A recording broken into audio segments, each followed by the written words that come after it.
Okay, what's up guys? I'm back with another video. I know I've been absent. If you hear some noise, this is my chair. But I know I've missed Daily Tea for like 2 weeks. That's because the uploading has been a nightmare. Thankfully I'm hooked up to my apartment's Wi-Fi so I can actually upload with an actual stable connection. So yeah, basically I'm just gonna recap some stuff from last week along with some new stuff for this week.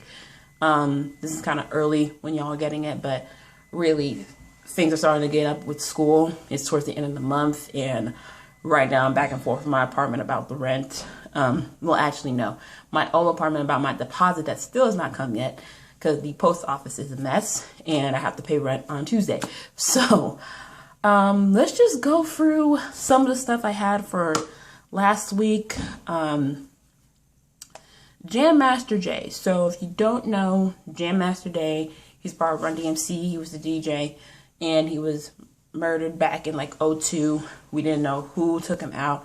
Now, 18 years later, they found the two people that were behind it, and it was a drug deal that got bad. And crazy thing is that I'm actually going to be researching this for my term paper from my criminal investigation class. Because let me tell you, when I saw this pop up and I had to find a topic to look up, I was like, let me pick this, okay? And, you know, it's not due to November, so hopefully as the case progresses, I can actually add it on to my research, so definitely that. But yeah, you know, they finally found his killers, but I want to know, can we find whoever took out Biggie and Tupac since y'all found these two dudes? That's my question. Anyway, speaking of that, C Murder. Now, last week, Kim Kardashian came out saying that she teamed up with Monica and a couple of her people to basically help get C Murder out of jail. He was incarcerated back in 2002, and it was for a crime he did not commit. The evidence was there was barely any evidence. The DNA did not match. They had witnesses in his defense, but they basically bribed him off and kind of threatened him. And the witnesses they did brought in basically were harassed by police to make up statements that would most likely put him in jail. So now, since it's 2020, they've been working on it since January, they might have a way to get him out.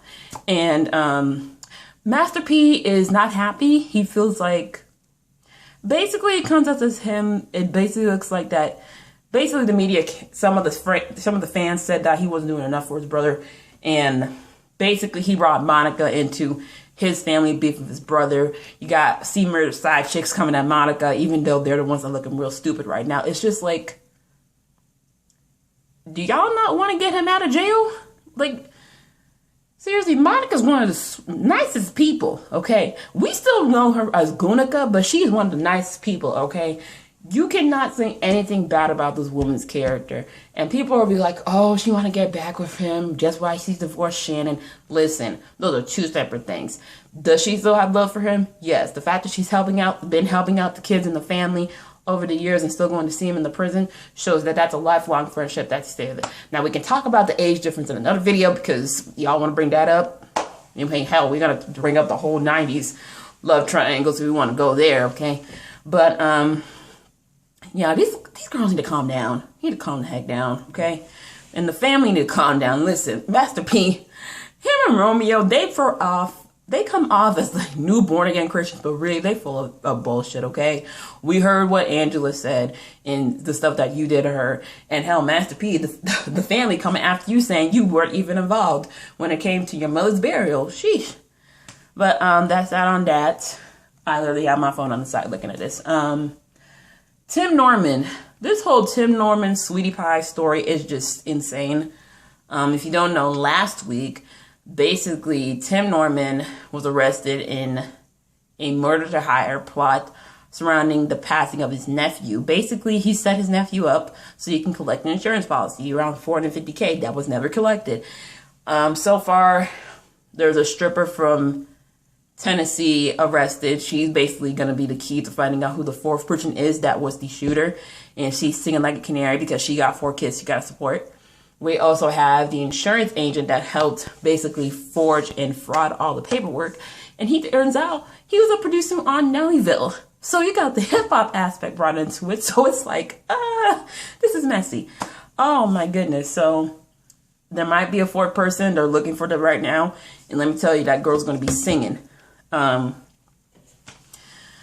Songz, as I never trusted him ever since, Kiki came out with her stuff, and I always believed her. And the thing is, there's no reason for Kiki to lie, because recently, Selena Powwow, that's why I call her Selena Powwow, and one of her friends, they were on this podcast, and they were talking about being on a party at Trey Songz. One of them was forced to sleep with him. The other one was kind of cornered by him, and Trey tried to defend himself, releasing the DMs, which basically did not prove his innocence. It kind of made him more guilty. And then you have everyone on social media coming out, calling him out. And then old clips from artists. I think there was one on BB Rexha where she talked about how he cornered her at a wedding for her accountant. I'm like, what the hell? Like, y'all he over here trying to be Martin Luther King up in here, and he is trying to save himself. I mean, not to mention, he has like a $10 million sexual assault case on him right now that's still pending right now. So, man, can't put it past these boys. Can't put it past them. Then Ellen's show, 3 of the main producers were fired. That were the ones involved in the sexual misconduct and harassment on the show. Twitch was also upgraded to an co-executive producer. And then the employees were basically given new benefits. They get to have 5 days off of PTO and days off for birthdays and medical emergencies, I'm saying. And I'm looking at like, y'all didn't already have that? Like, I got better benefits at Six Flags than y'all. What the hell? And I was working a 9 to 5. And it was part-time. Hell, that's just doing the bare minimum. You gotta do more, Ellen. You gotta do more. Yeah, all the crap you put them through, you gotta do better. Meg Thee Stallion, I talked about it in my previous video. She called out Tory Lanez. Right now, Tory Lanez is getting canceled. We got some of the OG rappers, Bun B, Wack 10, basically saying what Tory did was effed up, and they are on Meg's side. Kehlani and JoJo are taking Tory Lanez features. I'm sorry, on my phone. It's literally scammer calls all the time. You have Kehlani and JoJo taking Tory off the deluxe albums that they have features with him. And Jack Harlow, you next, homie. Okay, you're gonna take Tory out that remix, because if he's still on there, we're gonna side eye you. All right. That's that on that. The Charm stars are beefing.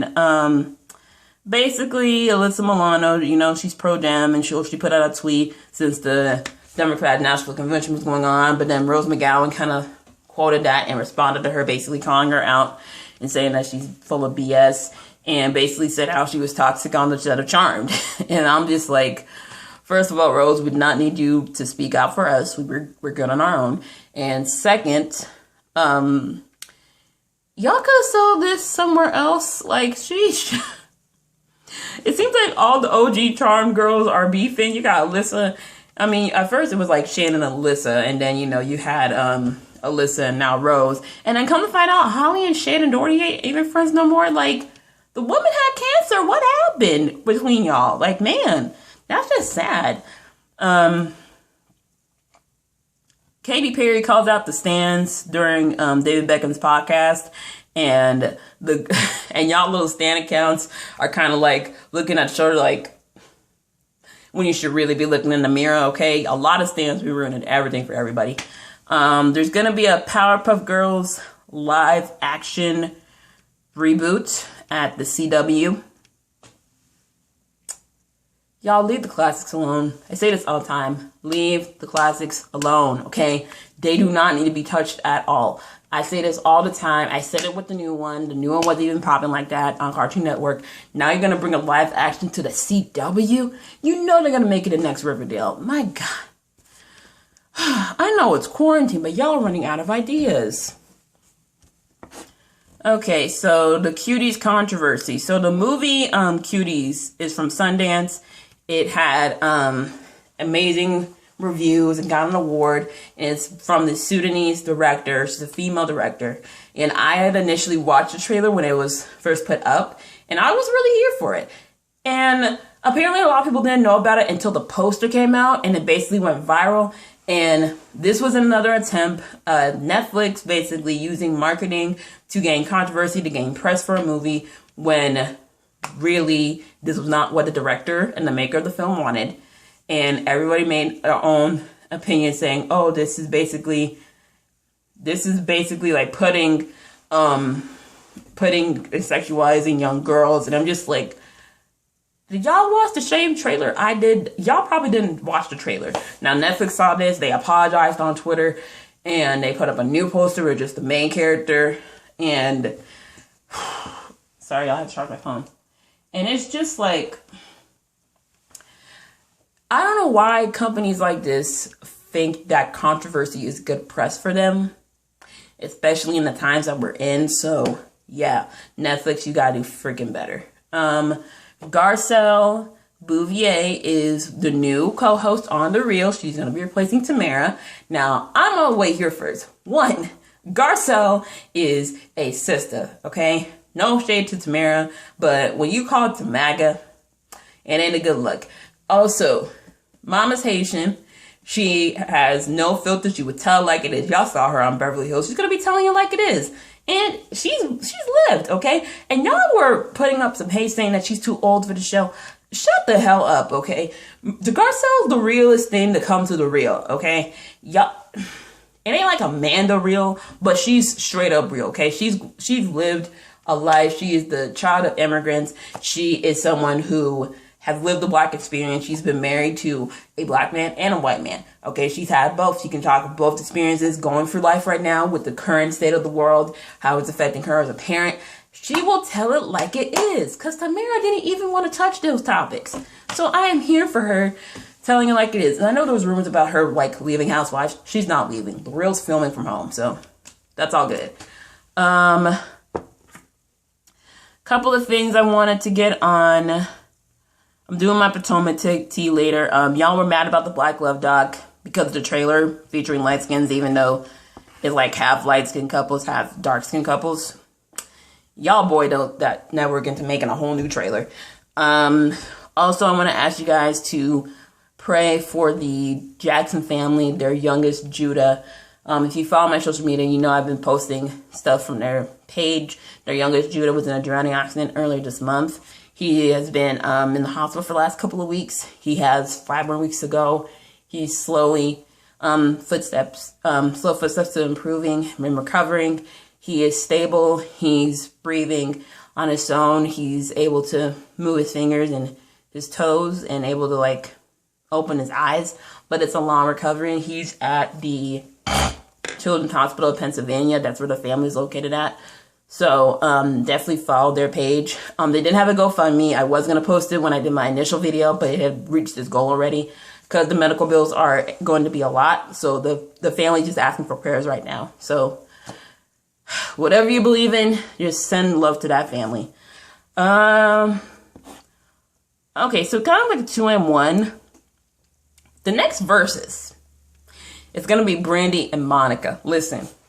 This is the one we all said was never going to happen. Monica even said herself that she didn't want to do it. But apparently Apple cut a check and they down for it, okay? It's going to be next Monday, live at Tyler Perry's studio. I'm like, are y'all going to be playing in a studio, the songs? Or are we singing live? Because if we singing live, that's got to be a long-ass show. Like, oh my God, this is amazing. Oh, Jesus, I'm excited, y'all. I'm excited because... And as soon as this announcement came out, the stands were already making this shit trend. They're already putting up like album against album. It's like, come on. And it be more the Brandy stands when I notice it. Like, I've been going for the discography. The first 2 albums from the both of them had the most gems. And I am going to do a set of videos for this. But Brandy and Monica have contributed so much to the 90s, okay? I feel like this is going to be a celebration about women. It's going to be on some auntie status. They both in their, well, Monica's turning 40 on October, but they both in their 40s. And I feel like they're going to be saved. They're going to be saved about it and act right. I know one of them's going to bring up Whitney and it's going to turn left. And Not gonna lie, I hope there's security. I'm so worried, y'all. But anyway, that is my little video for you guys for Daily Tea. I'm so sorry this is so late and so conjugulated, but I promise I'm going to be consistent when it comes to these uploads. I'm figuring out a balance between school and work. Will actually be finding work, but definitely y'all are gonna get these videos coming. I have a bunch of videos planned for September. Let me know if y'all want me to review Power Book 2, because right now I'm only reviewing Potomac, and I'm gonna probably do a video for P-Valley. I'm not gonna do episode by episode. I'm just gonna do like a 1 through 6 recap and then give you guys 7 on Monday, because we had a break this week. Also, The Chi just ended, so I need some new stuff to watch. So I'm also watching Lovecraft. I don't feel like reviewing it because it's like, I kind of like watching it more than just reviewing it. So let me know in the comments if you want me to review Power Book 2. Also, if there are any other shows you want me to review, period. Let me know in the comments down below. Thank you guys for getting me to 4,000 hours of views. Also, for 731 subscribers, I'm trying to get to 1,000 by the end of the year. You guys are amazing. Thank you for the donations that you've been giving me. You guys have saved my ass so many times. Yeah, that's pretty much it. Like, comment, subscribe to the channel. Follow me on my social medias in the description, and I'll see you guys later. Bye.